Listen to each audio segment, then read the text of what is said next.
காசாட பல பகுதிகளிலையும் இஸ்ரேல் ராணுவம் ஐடிஎஃப் தீவிரமான தாக்குதல்களை நடத்தி வருது.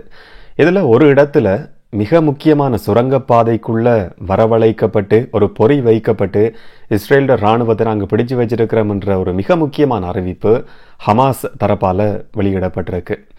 இப்போ இஸ்ரேல் ஹமாஸ் மோதல்ல என்ன நடந்து வருது, இஸ்ரேல் ராணுவம் பிடிபட்டது எப்படி, அது உண்மையா என்றதை பற்றி தான் இந்த காணொலியில் பார்க்க போறோம். விளக்கமா பார்க்கலாம். வணக்கம், நான் கிருஷாந்த் ராஜ். இஸ்ரேலுக்கும் ஹமாஸுக்கும் இடையிலான மோதல் என்றது கிட்டத்தட்ட 7 மாதங்களுக்கும் அதிகமாக நடந்து வருது.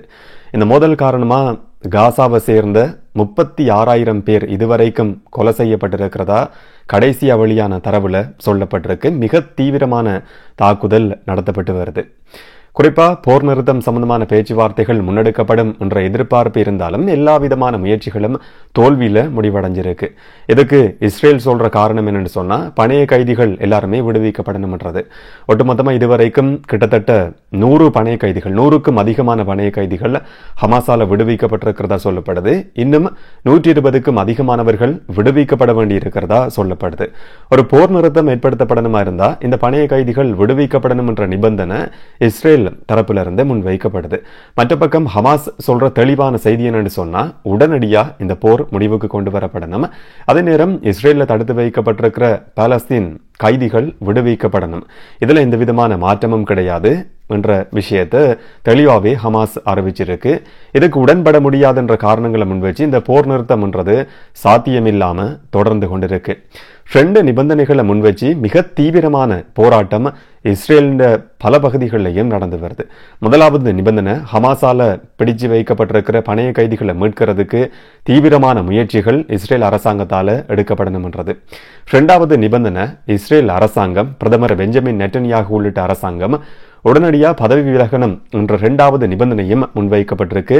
நேற்றும் மிக தீவிரமான போராட்டங்கள் நடத்தப்பட்டு பலர் கைது செய்யப்பட்டிருக்கிறாங்க.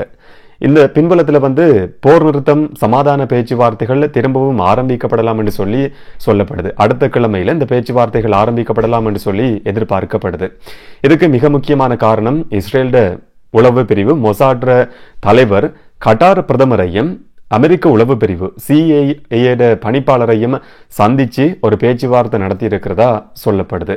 ஒரு புது ஃப்ரேம்வொர்க்ல, புது கட்டமைப்புல இந்த பேச்சுவார்த்தைகளை தொடர்றதுக்கு மொசாட் தலைவர் சம்மதம் தெரிவிச்சிருக்கிறதா சொல்லப்படுது. இந்த அடிப்படையில் அடுத்த கட்ட பேச்சுவார்த்தைகள் முன்னெடுக்கப்படும் என்று சொல்லி எதிர்பார்க்கப்படுது. குறிப்பா எகிப்து, கட்டார் மத்தியஸ்தத்தோடையும் அமெரிக்காவினுடைய தீவிரமான பங்கு பெற்றதோடையும் இந்த பேச்சுவார்த்தைகள் முன்னெடுக்கப்படலாம் என்று சொல்லி எதிர்பார்க்கப்படுது. இது வெறும் எதிர்பார்ப்பு மட்டும்தான்.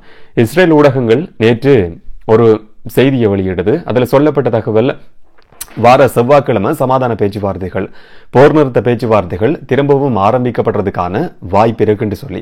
ஆனா இன்றைக்கு ஹமாஸ் அதுக்கான பதில சொல்லி இருக்கு. அப்படி எந்த விதமான முயற்சிகளும் கிடையாது. திகதி எப்பன்றது இப்போதைக்கு சொல்ல முடியாது. பேச்சுவார்த்தைகள் இல்லாம தேவையில்லாத விஷயம் என்று சொன்ன ஏற்கனவே என்ன நிபந்தனைகள்ன்றதை நாங்கள் தெளிவா சொல்லி இருக்கிறோம். கட்டாராலையும் ஈஜிப்டாலையும் எகிப்தாலையும் முன்வைக்கப்பட்ட அந்த மத்தியஸ்த பேச்சுவார்த்தைக்கும் நாங்கள் சம்மதம் தெரிவிச்சிருக்கிறோம். எங்களுடைய நிபந்தனைகளை இஸ்ரேல் நிராகரிச்சிருக்கு. திரும்ப திரும்ப பேசுறதுல இந்த விதமான வெற்றியும் யாருக்குமே கிடைக்க போறது கிடையாது. இதால நடக்க போறது என்னன்னு சொன்னா, இஸ்ரேல் திரும்பவும் காசாவுக்குள்ள தீவிரமான தாக்குதலை நடத்துறது மட்டும்தான் நடக்க முடியும். என்னன்னு சொன்னா கால அவகாசம் இஸ்ரேலுக்கு கிடைக்கும். வேற எந்த விதமான பலனையும் இதன் மூலமா அடைஞ்சு கொள்ள முடியாது என்ற ஒரு தெளிவான பதில ஹமாஸ் திரும்பவும் அறிவிச்சிருக்கிறதா செய்திகள் வெளியாகி இருக்கு. இந்த மாதிரியான ஒரு பின்புலத்தில் ஹமாஸ்ட கசாம் பிரிகேட் அந்த படைப்பிரிவிட பேச்சாளர் அபு உபைதாட ஒரு குரல் பதிவு இன்றைக்கு அல் ஜசீரா ஊடகத்தில் டெலிகாஸ்ட் பண்ணப்படுது. அதில் ஒரு மிக முக்கியமான விஷயத்தை சொல்றாரு. ஜபாலியா என்று சொல்லப்படுற அந்த பகுதியில் சுரங்கப்பாதைகள் இன்னும் ஆக்டிவ்ல தான் இருக்கு, இயங்குற நிலைமையில தான் இருக்கு. அந்த சுரங்கப்பாதைகளை கைப்பற்றதுக்கான தீவிரமான முயற்சிகள் இஸ்ரேல் ராணுவத்தால் IDF படைப்பிரிவால முன்னெடுக்கப்பட்டு வருது. இதுல ஒரு பொறி வைக்கப்பட்ட மாதிரியான ஒரு சம்பவம் நடந்திருக்கு. சுரங்க பாதைக்குள்ள இஸ்ரேலினுடைய IDF உறுப்பினர்கள் திட்டமிட்டு அனுப்பப்பட்டு அதுக்குள்ள ஏற்கனவே ஹமாஸ்ட இந்த பிரிகேடை சேர்ந்தவர்கள் பதுங்கி இருந்திருக்கிறாங்க. ஆனா இது IDFக்கு தெரியாது. உள்ள கைப்பற்றி இருக்கிறோம் என்று சொல்லி நம்பிக்கொண்டு IDF உறுப்பினர்கள் சுரங்கத்துக்குள்ள நுழைகிறாங்க.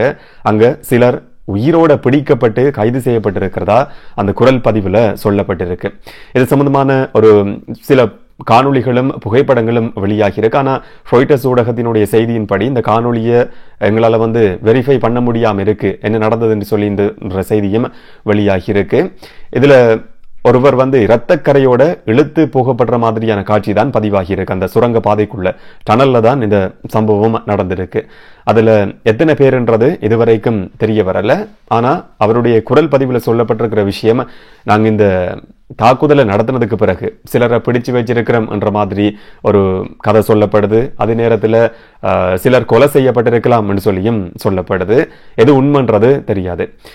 இஸ்ரேல்ட ராணுவம் சார்பாக இன்றைக்கு ஒரு அறிக்கை வெளியிடப்படுது. அதில் சொல்லப்பட்ட விஷயம் என்னன்னு சொன்னால், இந்த மாதிரியான எந்த ஒரு சம்பவமும் நடக்கல என்ற விஷயம் இது வளமையாகவே இஸ்ரேல் ராணுவத்தால் சொல்லப்படுற செய்தி தான். ஆனால் புகைப்படங்களும் காணொளிகளும் வெளியாகி இருக்கு. அந்த சம்பவம் பெரும்பாலும் நடந்துறதுக்கு வாய்ப்பு இருக்கு. ஆனால் எத்தனை பேருன்றது உறுதி செய்யப்படாத ஒரு விஷயமா இருக்கு. இதே நேரம் இஸ்ரேல்ட மெர்கவா 4 தாங்கி அழிக்கப்பட்டிருக்கு. இதுக்காக இந்த ஜபாலியான்ற பிரதேசத்தில் தான் இந்த சம்பவமும் நடக்குது.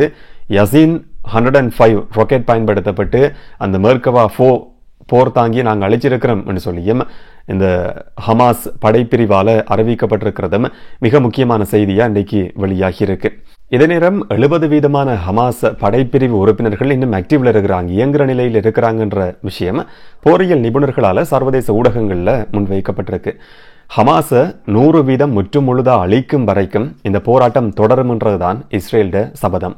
ஆனா இந்த மாதிரியான கடுமையான தீவிரமான தாக்குதலை 7 மாதங்களுக்கும் அதிகமா நடத்தியும் கூட 70%க்கும் அதிகமான ஹமாஸ் படைப்பிரிவு இயங்குற நிலையில தான் இருக்கின்ற தகவல் இப்ப போரியல் நிபுணர்களால முன்வைக்கப்பட்டிருக்கு. தேவை ஏற்படுமா இருந்தா இன்னும் ஆயிரக்கணக்கானவர்களை இணைச்சு கொள்ளக்கூடிய இயலுமையும் ஹமாஸுக்கு இருக்கிறதா சொல்லப்படுது. பெரும்பாலான சுரங்க பாதைகள் அழிக்கப்பட்டிருக்கிறதா சொல்லப்பட்டாலும் இன்னும் அதிகமான சுரங்க பாதைகள் ஆக்டிவ்ல இருக்கு. இதை கண்டுபிடிக்கிறதுக்கு இஸ்ரேல் ராணுவம் தடுமாறி கொண்டிருக்கிறதாவும் சில போரியல் நிபுணர்களை மேற்கோள் காட்டி ஊடகங்கள்ல செய்திகள் வெளியாகி இருக்கு. இந்த போர் இப்படியே தொடர்ச்சியா நீடிச்சு கொண்டிருக்கு. இந்த மாதிரியான ஒரு பின்புலத்துல சில நாட்களுக்கு முதல்ல இந்த வெள்ளிக்கிழமை ICJ என்று சொல்லப்படுற அனைத்துலக நீதிமன்றம் மிக முக்கியமான ஒரு உத்தரவை பிறப்பிக்குது இஸ்ரேலுக்கு எதிராக. ரஃபா என்று சொல்லப்படுற மிக முக்கியமான பிரதேசம் இருக்கு. இப்ப ஒட்டுமொத்தமா மக்கள் இடம்பெயர்ந்து இந்த ரஃபா பகுதியில தான் லட்சக்கணக்கான மக்கள் இடம்பெயர்ந்து இருக்கிறாங்க. இந்த போட்டோவில் நீங்க பார்க்கக்கூடிய மாதிரி இருக்கும். இந்த இடத்துல இருந்து தீவிரமான தாக்குதல் நடத்தப்படுது. இந்த ஒரு குறிப்பிட்ட பிரதேசம் சொல்லப்பட்டிருக்கு புதுசா மக்கள் இடம்பெயரணும் என்று சொல்லி. ஆனா இந்த ரஃபான்ற பிராந்தியத்துல தான் லட்சக்கணக்கான மக்கள் தங்கியிருக்கிறாங்க, கூடாரங்கள்ல தங்கியிருக்கிறாங்க. இந்த இடம்பெயர்ந்து தற்காலிகமா தங்கியிருக்கிற மக்களை இலக்கு வச்சு கூட இஸ்ரேல் தாக்குதலை நடத்துறது என்ற விஷயம் உறுதி செய்யப்பட்டு அனைத்துலக நீதிமன்றம் அந்த இடத்துல தாக்குதல் நடத்தக்கூடாது என்ற ஒரு மிக முக்கியமான உத்தரவை வெள்ளிக்கிழமை பிறப்பிச்சிருந்தது. ஆனா அந்த உத்தரவையும் மீறி மிக தீவிரமான தாக்குதலை இஸ்ரேல் நடத்துறதா செய்திகள் வெளியாகி கொண்டிருக்கு. ஆர்ட்லரி தாக்குதல்கள் இரவு பகலா அந்த இடத்துல நடத்தப்படுது. உயிரிழப்புகள் கூட பதிவாகி இருக்கு. இப்ப அனைத்துலக நீதிமன்றம் இந்த மாதிரியான ஒரு உத்தரவை பிறப்பிச்சாலும் மற்ற நாடுகள் அதுக்கு கட்டுப்பட வேண்டி இருக்கும். ஆனா அதை நடைமுறைப்படுத்துறதுக்கான அமுல்படுத்துறதுக்கான ஒரு வழின்றது அனைத்துலக நீதிமன்றத்துக்கு கிடையாது. இதை மீறினா என்ன நடவடிக்கைகள் எடுக்கப்படும் என்ற மாதிரியான நிறைய சிக்கல்கள் இருக்கு. இப்ப குறிப்பா ஐக்கிய நாடுகள் சபையிட இது சம்பந்தமான இந்த கைப்பற்றப்பட்டிருக்கிற ஆக்கிரமிப்பு காசா சம்பந்தமான பாலஸ்தீன் சம்பந்தமான விஷயங்கள் அறிக்கையிடுறதுக்கான ஒரு நிபுணர் நியமிக்கப்பட்டிருக்கிறார். அவருடைய தகவலின்படி ஒரு சர்வதேச நாடுகள் எல்லாமே சேர்ந்து ஒரு தடையை இஸ்ரேலுக்கு விதிக்க வேண்டியிருக்கும். ராஜதந்திர தொடர்புகளை துண்டிக்க வேண்டியிருக்கும். இது நடந்தா மட்டும்தான் இந்த அனைத்துலக நீதிமன்றத்தினுடைய தீர்ப்பை நடைமுறைக்கு கொண்டு வரலாம் என்ற மாதிரியான தகவல் கூட அவரால் சொல்லப்பட்டிருக்கு. அனைத்துலக நீதிமன்றம் இந்த மாதிரியான ஒரு உத்தரவை பிறப்பிச்சிருந்தாலும் அதையும் மீறி இஸ்ரேல் மிக தீவிரமான ஒரு தாக்குதலை நடத்தி வருது. பேச்சுவார்த்தைகள் தோல்வியில முடிவடைஞ்சிருக்கு. அடுத்த கட்ட பேச்சுவார்த்தைகள் செவ்வாய்க்கிழமை ஆரம்பமாகலாம், அடுத்த கிழமை ஆரம்பமாகலாம் என்று சொல்லப்பட்டாலும் அதுவும் சாத்தியம் இல்லை என்ற மாதிரியான ஒரு நிலைமை தான் இப்போதைக்கு இருக்கு. என்ன நடக்குதுன்றதை பொறுத்திருந்து பார்க்கலாம். இன்னும் ஒரு காணொளியில் இன்னும் ஒரு தகவலோட சந்திக்கலாம். வணக்கம்.